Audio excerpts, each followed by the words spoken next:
In the previous lecture, we have seen the factors on which electrode potential depends, and we concluded that Nernst equation is a quantitative relation of the factors or quantitative relationship between electrode potential and the factors on which it depends. This is the electrode potential, and the factors on which it depends is the concentration of ions, right? First point, the concentration of ions, and the second was the temperature. Here we have temperature. Now let's go ahead and look into its derivation, how we can derive Nernst equation. So before we go ahead and derive Nernst equation, we'll just recall a concept that we have learned in chemical thermodynamics, right? In chemical thermodynamics, we have learned that the Gibbs free energy of a spontaneous reaction is negative, right? This is a Nernst, in this electrochemical cell, a spontaneous redox reaction is taking place, right? Which is this reaction, right? And due to this spontaneous reaction, the chemical energy, right, of this reaction is getting converted into electrical energy, right? And electrical energy or electricity, and that electricity is used to do work, right? This is the concept in cells and batteries, how the cells and batteries, they themselves work, right? Because due to this redox reaction, their chemical energy is getting converted into electrical energy or electricity, which is doing work. That electricity is doing work, right? And one thing we know, that whenever we do work from thermodynamics, we know that if I do some work, I'm using my energy to do that work, right? Since I'm using my energy, right, so the energy of the system will decrease. When the energy is getting utilized, so energy of the system will decrease. The same concept applies here also. In this redox reaction, what is actually happening is the chemical energy of the reaction, right, which is the chemical energy of the reaction, of this reaction, is the free energy of the reaction, or what we call it as Gibbs free energy of the reaction. And this chemical energy is getting converted into electrical energy, right, which is doing work. Since the electrical energy is doing work, right, so the work is getting done at the cost of energy of the reaction, the chemical energy of the reaction or the free energy of the reaction. Since the work is done at the cost of energy, so the energy of the system will decrease, right? So that is why we say, since the energy is decreasing, so the delta G, that is the Gibbs free energy, would be negative, right? So we say that delta G would be negative for spontaneous reaction, right? And why will it decrease? Why delta G would be negative? Because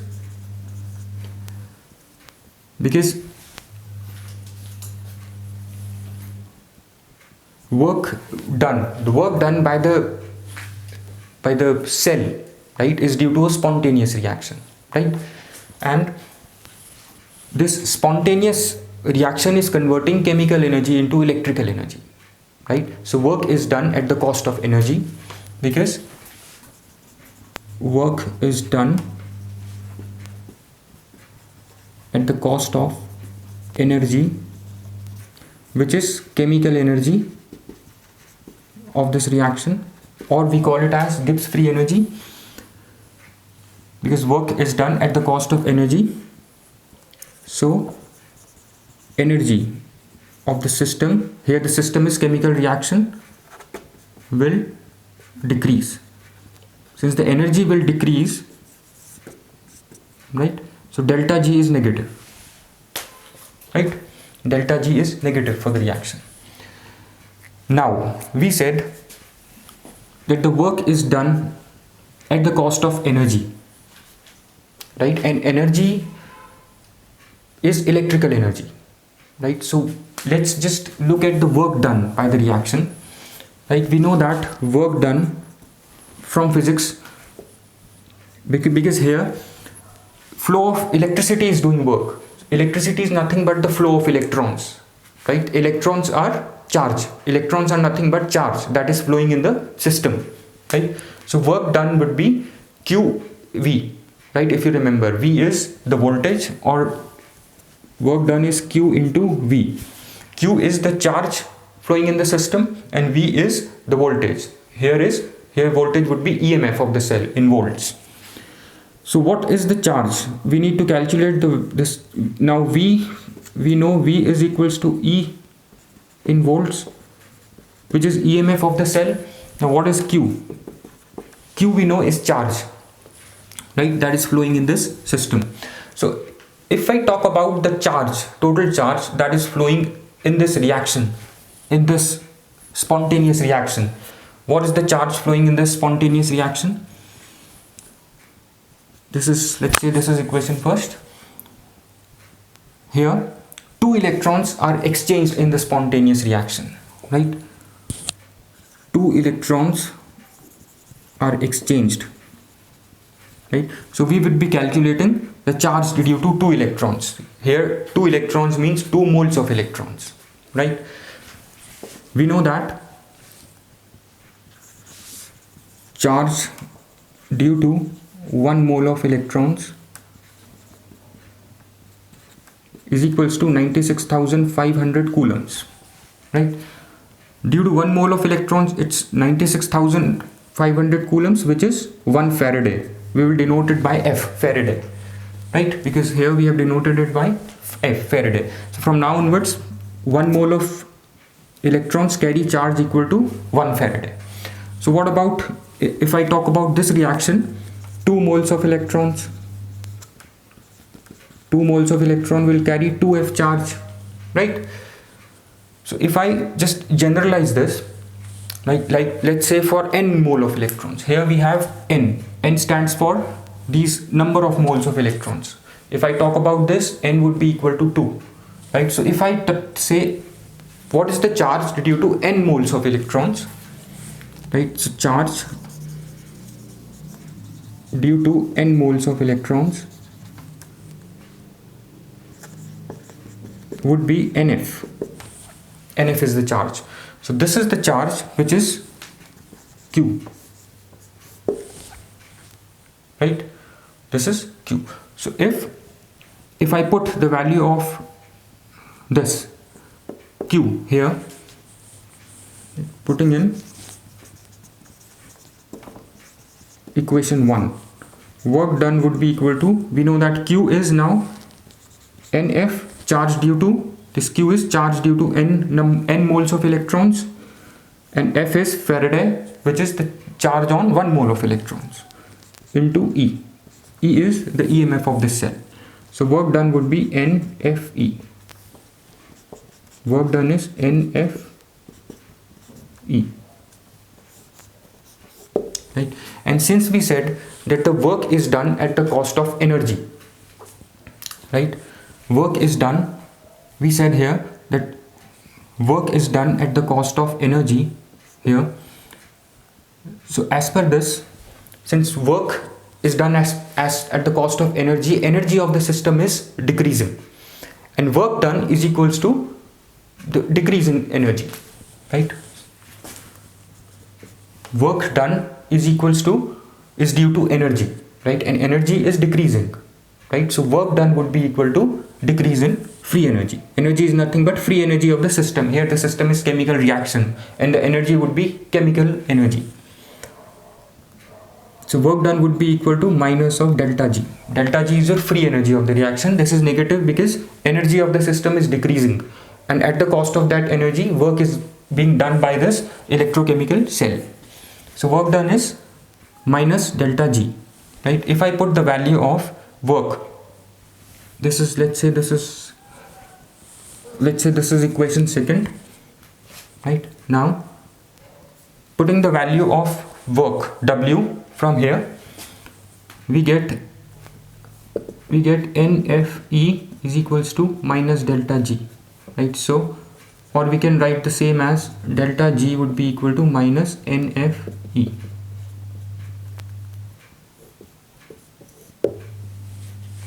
And E is, we know that the EMF of the cell, right? So this EMF is positive, right? Here remember, EMF is positive and delta G is negative for a spontaneous reaction, right? For spontaneous reaction, EMF is positive and delta G is negative. Now we will use this relation in deriving Nernst equation, right? Now let's just consider this generic reaction AABB and all this. This reaction is at equilibrium, right? And we know this relation from thermodynamics. This is the relation: delta G naught plus RT natural logarithm of Q, right? And we know that the value of delta G from here, or what we do is apply simple mathematics, multiply both sides by minus sign, minus delta G0 minus RT in Q. Q is your reaction quotient, right? This is from chemical equilibrium. You can go back and look the concept where we have learned in chemical equilibrium that the rate of forward reaction is equals to the rate of backward reaction, right? From there we can derive this Q. Q would be the ratio of the concentration of products divided by the ratio of the concentration of products to the concentration of reactants, right? So this would be if you see here, we will substitute the value of this delta G from here. This would be NFE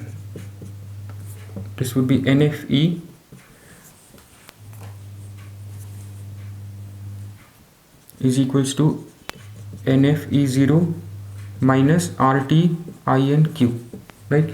So dividing both sides by NFE, we get E. Since we need to find out this, E is equals to E naught. If I divide by this entire equation by NF, this will cancel, right? This will cancel. E naught minus RT upon NF, right? In Q, right? This is your, now if this is the natural logarithm from logarithm. If I change the natural logarithm to logarithm, I put here 2.303, right? So this would be E is equals to E0 minus 2.303 RT upon NF, right? Log Q, right? Now the value of Q is, for this reaction, if I talk about this reaction, the Q is